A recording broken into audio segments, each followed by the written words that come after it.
Well, the big songs kept coming. In 2012, you did Justin Bieber, Catching Feelings. Yep. You worked on the Pitch Perfect movie.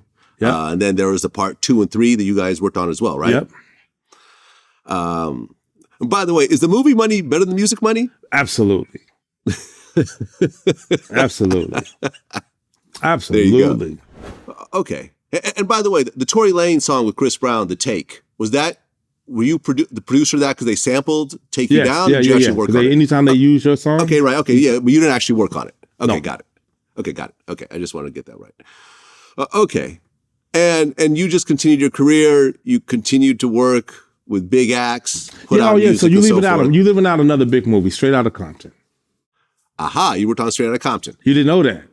I did not know that. Yes, come on, man. Come on, big fella. So let's talk about it. I missed one. You gotta let me miss one or two. Come on. So the help we did, that's a big one. And then Straight Outta Compton, James Brown movie, Get On Up. We did all the music for that. So if you want to get into that, we can talk about that stuff. Yeah, I mean, Straight Outta Compton was a phenomenon. It was a phenomenon. And it was a phenomenon. Okay. And I just want to say it's actually ironic. You're working on Straight Outta Compton, and leading up to the movie, Suge Knight essentially tries to do a shakedown with Dr. Dre. Okay, so I'll tell you something. So this is good. I can tell you this is for this part of the interview. After working with Tupac, we went to the Bahamas, and Suge flew all the masters to Death Row to the Bahamas. For some reason, they were all on the plane. I remember this. And it was a wild trip because we didn't go to do no work. I think he went to go take the masters out there. He booked this studio. No work got done. Right? I'm thinking I'm going to go do some work. And after that point, I was a little done with, I think he got arrested after that. So that was the end of the Death Row thing for me, right? So let's fast forward. I don't think they had the masters at the time when Universal, or they couldn't get the masters to do the music. So we had to redo a lot of the tracks. I had to redo all of that stuff. Whether it was, there was Andrew Hay, Harvey, and I, and one of them, I can't think of our other engineer who worked on all this stuff. I want to give everybody their credit.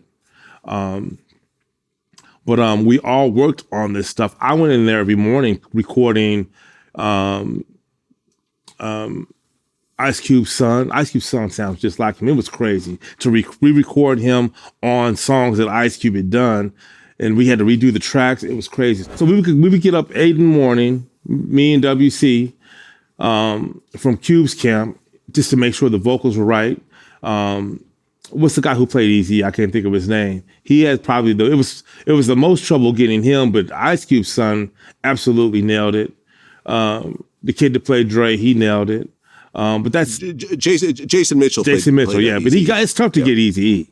We was trying to, it was tough to get that vocal like that, but it was another great experience, another great movie to be a part of, and to do so much in that movie as well. It was pretty cool.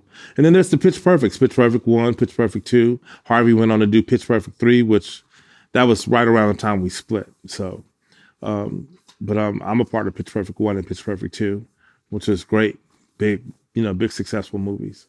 So yeah. And then, Straight Outta Compton was a huge success. And I think that was part of the reason why NWA got inducted into the Rock and Roll Hall of Fame. Yeah, the movie was awesome. It was going to I remember going, it was probably one of the coolest premieres. And most of these movies we did for Universal, except Dreamgirls was DreamWorks, I believe. No, I'm sorry. It might have been DreamWorks, but it was David Geffen. Geffen financed Dreamgirls himself.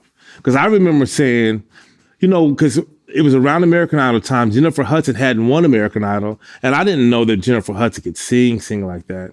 And I was like, they should get Fantasia. And I remember a couple guys went in there and told David Geffen they should, they mentioned Fantasia, and he might have thrown something at him and kicked him out of his house, from what I understand. Cool story. But Jennifer Hudson came in there when she sang "And I Am Telling You."